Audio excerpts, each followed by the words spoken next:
बिस्मिल्लाह वल्हम्दुलिल्लाह वस्सलातु वस्सलामु अला रसूलिल्लाह। अस्सलामु अलैकुम। उम्मीद करता हूँ आप सब खैर वाफियत से होंगे।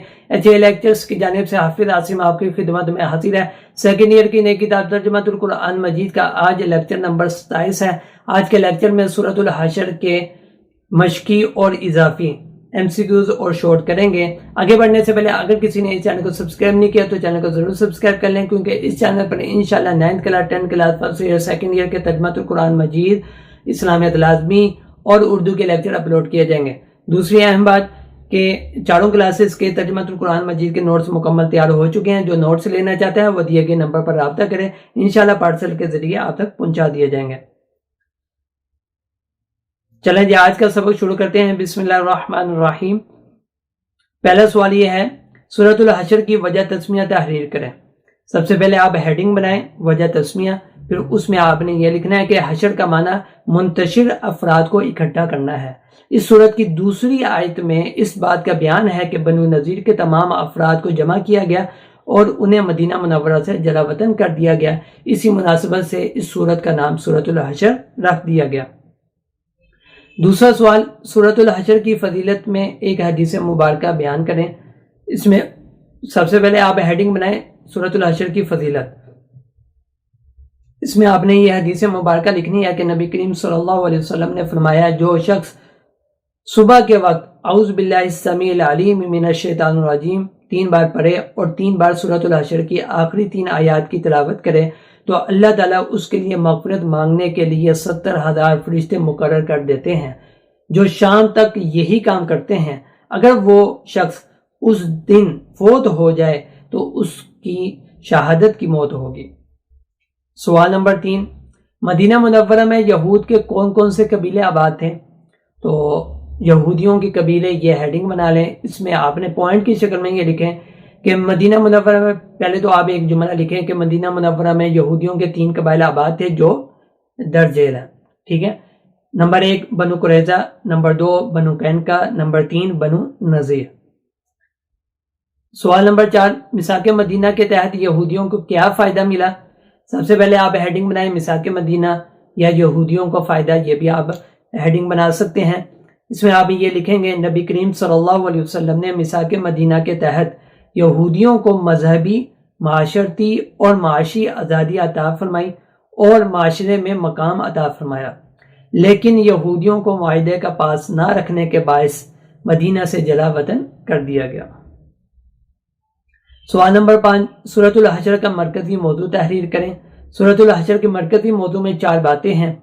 नंबर 1, यहूद मदीना का अंजाम, माल फै की तकसीम, मुनाफिकीन की मुनाफकत और अहले ईमान की सिफात का बयान है। ठीक है, ये आपने पैराग्राफ की शक्ल में, बल्कि 2 लाइनों में आना है, ये पॉइंट की शक्ल में नहीं लिखना है इसको।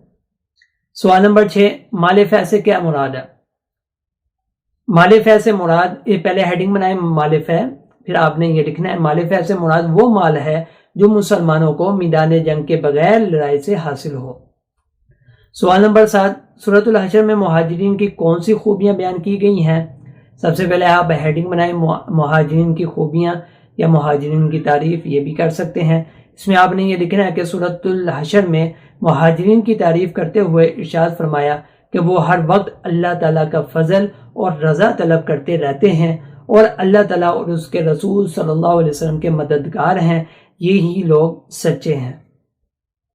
सवाल नंबर 8, सूरतुल हशर में अंसार की कौन सी खूबियां बयान की गई हैं? इसमें सबसे पहले हेडिंग बनाएं अंसार की खूबियां। इसमें आपने ये लिखना है कि सूरतुल हशर में अंसार की तारीफ करते हुए इरशाद फरमाया कि ये साबित कदम है, अल्लाह ताला के पसंदीदा लोग मुहाजिरीन से मोहब्बत करते हैं, सखी हैं, अपनी ज़ात पर मुहाजिरीन को तरजीह देते हैं। सवाल नंबर 9, सूरतुल हशर में सहाबा कराम रज़ी अल्लाह अन्हुम की कौन सी खूबियां या कैसे तारीफ की गई, ये भी कर सकते हैं। हेडिंग बनाएं सहाबा कराम रज़ी अल्लाह अन्हुम की तारीफ या सहाबा कराम रज़ी अल्लाह अन्हुम की खूबियां। इसमें आपने ये लिखना है कि सूरतुल हशर में सहाबा कराम रज़ी अल्लाह अन्हुम की तारीफ करते हुए अल्लाह ताला ने इरशाद फरमाया कि ये कितने ही तंगदस्त और ज़रूरतमंद क्यों ना हो, ये हमेशा दूसरों को खुद पर तरजीह देते हैं और हर मामले में एसार से काम लेते हैं। सवाल नंबर 10, सूरतुल हशर में मुनाफिकीन का क्या किरदार बयान किया गया? ٹھیک ہے، ان کے کردار کو پہلے آپ نے پوائنٹ کی شکل میں لکھنا ہے، پھر ان کی حیثیت اور حقیقت کو آپ نے پیراگراف کی شکل میں لکھنا ہے، ٹھیک ہے۔ نمبر 1، منافقین دشمنان اسلام یعنی کہ اسلام کے دشمنوں کافروں سے ہمدردیاں رکھتے ہیں۔ نمبر 2، کافروں سے کہتے ہیں کہ اگر تمہیں مدینہ منورہ سے نکالا گیا تو ہم تمہارا ساتھ دیں گے۔ نمبر 3، یہ دشمنان اسلام سے کہتے ہیں کہ اگر تم سے جنگ کی گئی تو ہم تمہاری مدد کریں گے، ٹھیک ہے۔ اب آگے آپ پیراگراف کی شکل میں لکھیں، حالانکہ یہ دونوں ناسمجھ اور جھوٹے ہیں، حقیقت میں یہ آپس میں بھی ہمدرد نہیں ہیں، ان کے دل جدا جدا ہیں، یہ کھلے میدان میں آنے سے بھی ڈرتے ہیں اور شیطان کی طرح گمراہ کر کے کہتے ہیں کہ میرا تجھ سے کوئی واسطہ نہیں۔ سوال نمبر 11، سورۃ الحشر کے آخر میں اہل ایمان کو کن باتوں کی تلقین کی گئی ہے؟ ٹھیک ہے، اس کو آپ پوائنٹ کی شکل میں بھی لکھ سکتے ہیں، پیراگراف کی شکل میں بھی لکھ سکتے ہیں۔ پہلے ہیڈنگ بنائے اہل ایمان کو تلقین۔ سورۃ الحشر میں اہل ایمان کو تقوی اختیار کرنے، زندگی کے ہر شعبے میں نبی کریم صلی اللہ علیہ وسلم کی پیروی کرنے، آخرت کی تیاری کرنے، قرآن مجید میں غور و فکر کرنے اور نصیحتوں پر عمل کرنے کی تلقین فرمائی گئی ہے، ٹھیک ہے۔ اس کے بعد آپ سورۃ الحشر کے MCQs دیکھ لیجئے۔ سورۃ الحشر کون سی سورت ہے؟ مدنی سورت ہے۔ سورۃ الحشر قرآن مجید کی ترتیب کے اعتبار سے کون سی سورت ہے؟ 59ویں 59۔ سورۃ الحشر کون سے پارے میں موجود ہے؟ 28ویں پارے میں موجود ہے۔ سورۃ الحشر کی کتنی آیات ہیں؟ 24 آیات ہیں۔ سورۃ الحشر کے رکوع کتنے ہیں؟ 3 رکوع ہیں۔ حشر کا معنی کیا ہے؟ منتشر افراد کو اکٹھا کرنا ہے۔ بنو نذیر کے متعلق نازل ہوئی کون سی سورت؟ سورۃ الحشر۔ ہجرت مدینہ کے وقت مدینہ میں یہود کے قبیلے آباد تھے، کتنے؟ 3۔ کعب بن اشرف سردار تھا بنو نذیر کا۔ مسلمانوں نے بنو نذیر کا محاصرہ کیا 15 دن۔ بنو نذیر ہجرت کر کے آباد ہوئے کہاں پر؟ خیبر میں۔ بغیر جنگ کے حاصل ہونے والے مال کو کہتے ہیں مال فے۔ مال فے خالص کس کے لیے تھا؟ اس کا درست جواب ہے نبی کریم صلی اللہ علیہ وسلم کے لیے۔ امید کرتا ہوں تمام شارٹ اور MCQs آپ کے کلیئر ہو گئے ہوں گے۔